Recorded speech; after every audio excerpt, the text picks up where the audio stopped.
셜록 홈즈, 주홍색 영구, 아서 코난 도일. 7장. 어둠 속의 빛.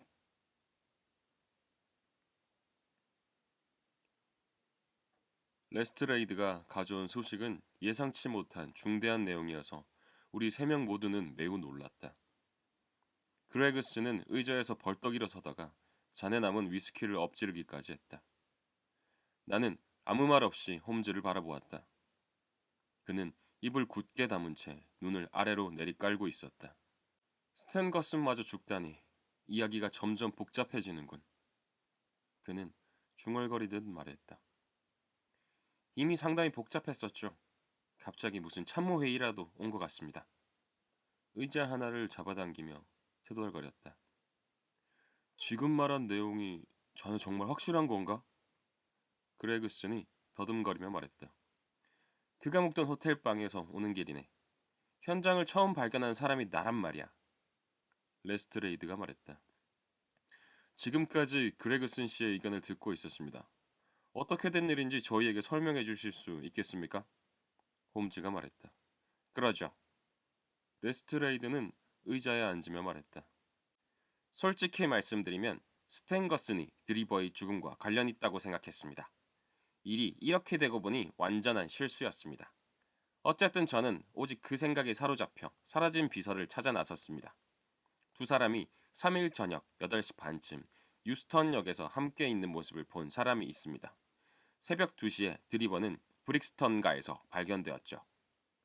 문제는 스탠 거슨이 저녁 8시 반부터 사건이 벌어질 때까지 어디서 무엇을 했는지 그리고 그 후에 어디로 갔는지를 알아내는 것이었습니다. 리버풀에 스탠 거슨의 용모를 전보로 알리고 미국으로 가는 배에 타는지 지켜봐달라고 요청했습니다. 그런 다음 유스턴 근처에 있는 호텔과 하숙집을 뒤져나가기 시작했죠. 그러니까 저는 드리버와 그의 비서가 서로 헤어졌다면 비서는 근처 어딘가 묵고 있을 곳을 찾을 게 당연하다고 생각했습니다. 그래야 다음날 아침에 다시 역으로 오기 편할 테니까 말이죠. 그렇다면 두 사람은 미리 만날 곳을 정해두었겠군요. 홈즈도 같은 의견을 냈다.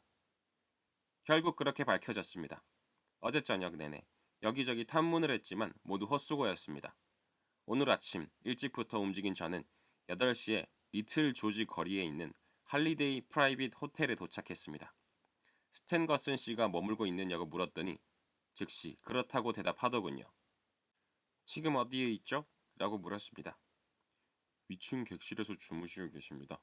9시에 깨워달라고 하셨거든요. 당장 올라가서 만나야겠소. 라고 말했죠.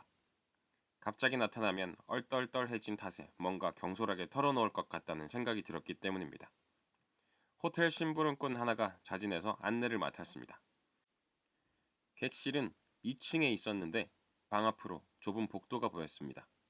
심부름꾼 녀석이 어떤 방인지 손으로 가리켜주고는 다시 내려가려는 순간 저는 구역질 날 것 같은 뭔가를 발견하고 말았습니다.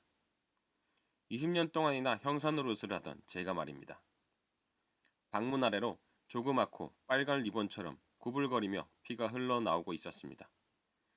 그리고 그 피는 복도를 지나 흐르다가 반대편 벽에 막혀 작은 웅덩이를 이루고 고였습니다. 소리를 지르자 내려가던 심부름꾼이 돌아왔습니다. 피를 보더니 정신을 잃고 쓰러지려 하더군요. 방문이 잠겨 있어서 우리는 어깨로 문을 부수고 들어갔습니다. 활짝 열린 창문 옆에 어떤 사내가 몸을 웅크린 채 잠옷바람으로 죽어 있었습니다. 죽은 지 한참 되었는지 팔다리가 뻣뻣하고 차디차게 식었더군요. 시체를 뒤집자마자 심부름꾼은 그가 조지프 스탠거슨이라는 이름으로 방을 빌린 신사라는 사실을 확인해 주었습니다. 사인은 왼쪽 가슴 창상이었는데 심장까지 깊게 찔린 게 틀림없어 보였습니다.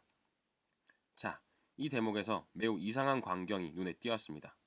죽은 사내의 시체 위에 뭐가 있었을 것 같으십니까?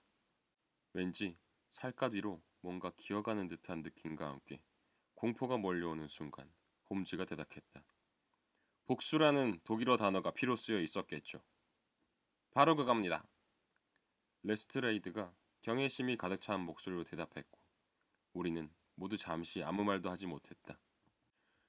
정체를 알 수 없는 살인자가 저지른 여러 가지 행동을 보면 뭔가 꼼꼼하면서도 이해할 수 없는 구석이 있었다. 그런 생각을 하면 그가 저지른 짓이 새삼스레 무시무시하게 느껴졌다. 전쟁터에서도 차분하게 이를 데 없던 내신경도 흥분으로 욱신거릴 정도였다. 범인을 본 사람이 있습니다. 레스트레이드가 말했다. 우유를 배달하는 소년이 마침 호텔 뒷뜰을 지나 우유 가게로 걸어가고 있었다고 합니다. 늘 그 뒷뜰에 놓여있던 사다리가 2층 객실 창문에 걸쳐 있었다더군요. 창문은 활짝 열려 있었고 말이죠. 그 앞을 지난 우유 배달부가 뒤를 돌아보았는데 어떤 사내가 사다리로 내려오더랍니다. 그자는 소리를 전혀 내지 않았지만 워낙 당당하게 내려왔기 때문에 그저 목수거나 가구를 고치러 온 사람인 줄로 알았다고 합니다. 마음속으로 일하기에는 너무 이른 시간이라는 생각만 했을 뿐 별달리 특별한 점은 눈치채지 못했다고 합니다. 키가 크고 얼굴이 불그레했으며 길고 갈색으로 보이는 외투를 입었다고 합니다. 세면기에 피가 섞인 물이 남아있는 걸로 봐서 피해자를 살해한 다음 객실에 한참 머문 걸로 보입니다. 시트를 살펴보니 칼에 묻은 피를 조심스럽게 닦은 흔적도 있었습니다. 홈즈가 예상했던 살인자의 용모와 꼭 들어맞는 설명을 들으며 나는 홈즈를 흘낏 바라보았다. 하지만 그의 얼굴에서 기뻐하거나 만족스러워하는 표정은 찾아볼 수 없었다. 범인이 누군지 단서가 될 물건은 전혀 없었습니까? 홈즈가 물었다. 전혀요. 스탠거슨의 주머니에서 드리버의 지갑이 나오긴 했습니다만 어디서든 그가 대신 돈을 내곤 했으니 이상한 일은 아닌 듯합니다. 지갑에는 80파운드 정도 되는 돈이 들어있었는데 가져가진 않았더군요. 특이하게 이를 데 없는 이번 일련의 사건들은 동기가 뭐든 강도질은 아닌 것 같습니다. 살해당한 사내의 주머니에서 종이나 메모는 나오지 않았고 한 달 전에 클리블랜드에서 발송한 전보 한 장이 들어있었습니다. 내용은 JH가 유럽에 있음이었습니다. 보낸 사람 이름은 없었고요. 그 밖에 다른 건 없었나요? 홈즈가 물었다. 중요한 건 없었습니다. 피해자가 잠자리에서 읽던 책이 침대 위에 있었고 담배 파이프는 시체 옆 의자 위에 있더군요. 탁자 위에는 물이 한 잔 놓여 있었고 창턱에는 알약 몇 개가 든 조그만 상자가 있었습니다. 셜록 홈즈는 기뻐 소리 지르며 의자에서 벌떡 일어났다. 마지막 꼬리가 드디어 드러났어. 이제 사건이 해결되었군. 그는 의기양양하게 외쳤다. 형사 2명은 깜짝 놀라 홈즈를 멍하니 쳐다보았다. 이제야 실타래처럼 복잡하게 뒤엉켜 있던 모든 일이 풀렸습니다. 홈즈는 확신에 찬 목소리로 말했다. 물론 상세한 경위는 좀 더 파악해야겠지만 중요한 내용은 확실하게 알아냈습니다. 드리버가 스탠거스와 기차역에서 헤어졌을 때부터 시체로 발견될 때까지 마치 내가 직접 본 것처럼 말입니다. 그렇다는 증거를 보여드릴 수도 있습니다. 그 약을 좀 볼 수 있습니까? 지금 갖고 있습니다. 안전한 경찰서에 보관하려고 약과 지갑 그리고 전보를 가지고 왔습니다. 사실은 그다지 중요한 물건이 아니라는 판단하에 가져올 생각은 별로 없었습니다. 레스트레이드는 하얀색 작은 상자를 꺼내며 말했다. 이리 줘보세요. 홈즈는 내게 얼굴을 돌렸다. 자, 박사. 이게 평범한 약으로 보입니까? 전혀 평범하지 않은 알약이었다. 진주 색깔과 비슷한 회색의 작고 둥근 알약은 불빛에 비춰보니 거의 투명할 정도였다.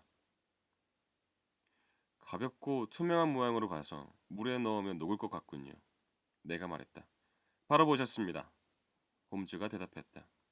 그럼 죄송하지만 아래층에 가셔서 오랫동안 병에 걸려 고생하는 개를 데리고 와 주시겠습니까? 하숙집 안주인께서 어제 박사께 안락사를 시켜달라던 테리어 말입니다. 나는 아래층으로 가 개를 안고 들고 다시 올라왔다. 눈이 흐릿해진 데다 힘겹게 숨을 몰아내시던 모습을 보니 살 날이 얼마 남지 않은 모양이었다. 코끝이 눈처럼 허연 모습을 보니 개치고는 이미 평균 이상의 수명을 훌쩍 넘긴 게 분명했다. 나는 개를 깔개 위의 쿠션에 내려놓았다. 이제 알약 2개 가운데 하나를 반으로 가르겠습니다. 홈즈는 작은 주머니 칼을 꺼내 알약 하나를 반으로 쪼갰다. 한 조각은 나중에 사용하도록 다시 상자에 넣겠습니다. 다른 반쪽은 여기 물이 약간 든 와인잔에 넣죠. 여러분은 우리 친구인 박사님의 말이 옳다는 걸 알아차릴 수 있을 겁니다. 약이 금세 녹는군요. 아주 흥미로운 실험이 되겠군요. 하지만 이런 실험이 조제프 스탠거슨 씨 죽음과 무슨 관련이 있는지 도무지 모르겠습니다. 레스트레이드는 자신이 웃음거리가 되는 것은 아닌지 의심하는 사람 특유의 화난 목소리로 말했다. 참으세요. 잠시만 기다리면 됩니다. 조금만 있으면 얼마나 깊이 연관되어 있는지 알 수 있을 겁니다. 자, 이제 약이 녹은 물에 우유를 약간 넣어 맛을 내고 걔한테 주면 얼른 핥아 먹을 겁니다. 홈즈는 와인잔에 든 내용물을 접시에 부은 다음 걔에게 내밀었다. 걔는 금방 접시를 싹싹 핥아 먹었다. 셜록 홈즈가 워낙 진지하게 굴었기 때문에 우리 모두는 아무 말 없이 지켜보기만 했다.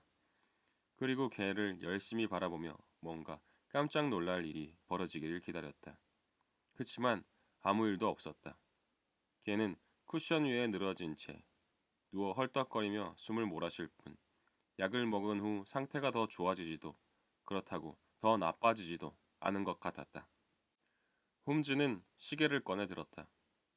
아무런 결과 없이 시간이 조금씩 흐르자 그의 얼굴에는 말할 수 없이 원통하고 실망스러운 표정이 떠올랐다.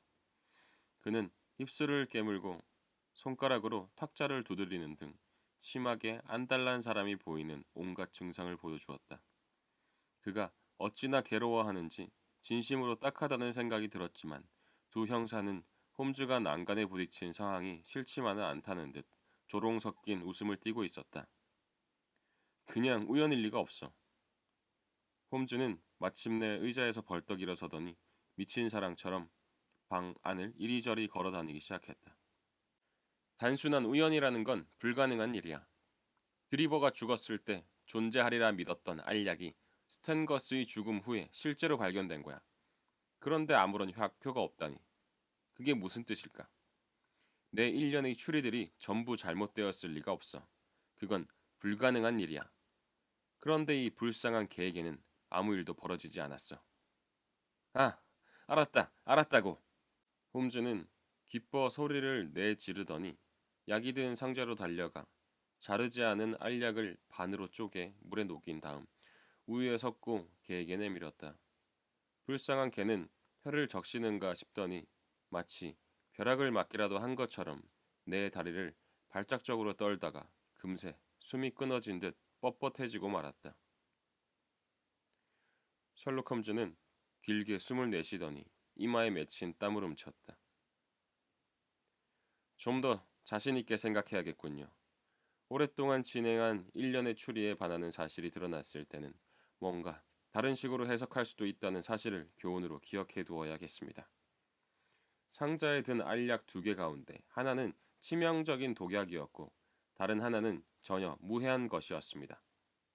상자를 보기도 전에 이미 눈치챘어야만 했던 거죠. 홈즈의 말이 너무 놀라운 나머지 나는 그가 제정신인지 의심까지 했을 정도였다. 하지만 죽은 개가 그의 추측이 옳다는 걸 증명하고 있었다. 내 마음속을 가리고 있던 안개가 서서히 걷히는 듯 느껴졌고 흐릿한 가운데 어렴풋하게 남아 진실이 무엇인지 알 수 있을 것 같았다. 모든 일이 기묘하게만 느껴지실 겁니다. 홈즈가 말을 이었다. 그것은 여러분이 수사 초기 눈앞에 드러난 확실한 단서의 중요성을 인식하는데 실패했기 때문입니다. 나는 다행히 그 단서를 포착했고 그 이후로 벌어진 모든 상황은 내가 처음에 생각한 가설을 확인해 주었으며 실로 논리적인 귀결로 이어졌습니다. 따라서 여러분을 혼란스럽게 하고 사건을 더 애매하게 몰아가는 것들이 제게는 명백한 설명이 되는 동시에 기존에 했던 추론을 보강할 수 있도록 해주었습니다. 기묘한 일을 불가사의와 혼동하는 일은 실수입니다. 가장 흔한 범죄도 가끔은 대단히 불가사의하게 보이기도 합니다. 추리를 하는 데 필요한 새로운 특징이 없기 때문입니다.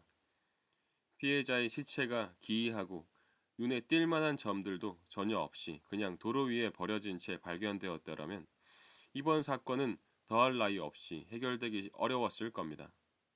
하지만 이상해 보이는 세부적인 사항들은 사건을 더 어렵게 만들었다기보다 오히려 쉽게 풀어갈 수 있도록 해주었습니다. 상당히 짜증스러운 표정으로 홈즈의 긴 말을 듣고 있던 그레그슨이 더는 참을 수 없었는지 입을 열었다. 잠시만 실례합니다, 셜록 홈즈 선생. 우리는 모두 당신이 현명한 분이라는 것과 당신이 독특한 기법을 보유하고 있다는 사실을 인정할 준비가 되어 있습니다. 하지만 우리는 뻔한 이론과 설교 이상 가는 뭔가를 원합니다. 중요한 건 범인을 잡는 겁니다. 저도 나름대로 수사를 했지만 방향이 틀린 것 같습니다. 샤르팡트의 부인의 아들이 스탠거슨 살해 사건과 관련이 있을 수는 없으니까요. 레스트레이드는 스탠거슨을 의심해서 뒤를 쫓았지만 그 역시 틀린 것 같습니다. 선생께서는 여기서 조금 저기서 조금 귀띔을 해주고 있는데 어쨌든 우리보다 더 많은 사실을 아는 것 같습니다. 그러니 이제 우리는 선생께서 이번 일에 대해 얼마나 알고 있는지 직접적으로 물어볼 수 있을 때가 되었다는 생각이 듭니다. 살인을 저지른 자가 누군지 아십니까? 저도 그레그슨의 말이 옳은 것 같습니다, 선생. 우리 두 사람 모두 노력했지만 실패했습니다. 선생께서는 제 앞에서 필요한 증거는 모두 갖고 있다고 여러 번 언급하셨습니다. 더는 시간을 끌지 않으시리라 믿습니다. 레스트레이드가 거들고 나섰다. 살인자를 잡는 일을 늦춘다면 혹시 또 다른 잔인한 짓을 저지를지도 모릅니다. 내가 말했다. 우리가 모두 밀어붙이자 홈즈는 마음이 흔들리는 눈치였다. 그는 깊은 생각에 잠기면 늘 그러듯 고개를 푹 숙이고 얼굴을 찡그린 채 방 안을 계속 이리저리 걸어다녔다. 더 이상은 살인이 벌어지지 않을 겁니다. 갑자기 발걸음을 멈춘 그는 마침내 우리를 보며 말했다. 그런 걱정은 이제 그만 접어두셔도 괜찮습니다. 살인자가 누군지 아느냐고 물으셨습니다. 알고 있습니다. 하지만 살인자의 이름을 아는 것 따위는 별로 중요하지 않습니다. 그 자를 붙잡는 일과 비교하면 말입니다. 이제 곧 체포할 수 있을 겁니다. 내가 범인을 잡을 수 있도록 따로 손을 써두었으니 그럴 가능성이 매우 높습니다. 하지만 우리가 상대할 자는 교활한 데다 그에 못지않을 정도로 영리한 자의 도움을 받고 있으며 필사적으로 움직일 테니 매우 조심스럽게 접근해야만 합니다. 범인이 누구도 사건의 실마리를 풀 수 없다고 생각한다면 그나마 붙잡을 가능성이 있습니다. 하지만 만일 조금이라도 의심스럽다면 그 자는 즉시 이름을 바꾸고 런던에 사는 400만 명이나 되는 사람들 속으로 사라져버릴 겁니다. 두 분이 기분을 상하게 하고 싶지는 않지만 나는 경찰이 이 자들이 상대가 되지 못한다는 말을 하지 않을 수 없습니다. 그렇기 때문에 여러분의 도움을 청하지 않았습니다. 물론 실패한다면 멋대로 행동한 일로 온갖 비난을 사게 될 겁니다. 하지만 각오는 하고 있습니다. 내가 세운 계획이 위태롭게만 되지 않는다면 여러분께 정보를 드릴 수 있을 때 즉시 그렇게 하겠노라 약속하겠습니다. 그레그슨과 레스트레이드는 홈즈의 확언에도 불만스러운 눈치였다. 아니, 은근히 경찰을 얕보는 홈즈 때문에 그런 것인지도 몰랐다. 그레그슨은 금빛 머리칼이 뿌리 부분까지 벌겋게 달아올랐고 레스트레이드의 작고 둥근 눈은 호기심과 적개심으로 번쩍거렸다. 그러나 두 사람이 미처 입을 열기도 전에 누군가 문을 두드리더니 길거리 불황아들의 대표인 소년 위긴스가 구질구질한 모습을 드러냈다. 선생님, 아래에 마차를 대기시켜 두었습니다. 위긴스는 필요 이상으로 정중히 인사하며 말했다. 잘했다. 홈즈는 상냥하게 대답하더니 서랍에서 강철 수갑을 하나 꺼내들며 형사들에게 말했다. 경찰국에서도 이런 걸 써보시면 어떻겠습니까? 얼마나 멋지게 용수철이 작동하는지 보십시오. 번쩍 하는 순간에 채워지거든요. 옛날에 쓰던 것들도 충분합니다. 수갑을 채울 범인만 찾아낸다면 말입니다. 레스트레이드가 말했다. 좋습니다. 아주 좋아요. 홈즈는 웃으며 말했다. 마부가 짐을 옮겨 주었으면 좋겠군, 위긴스.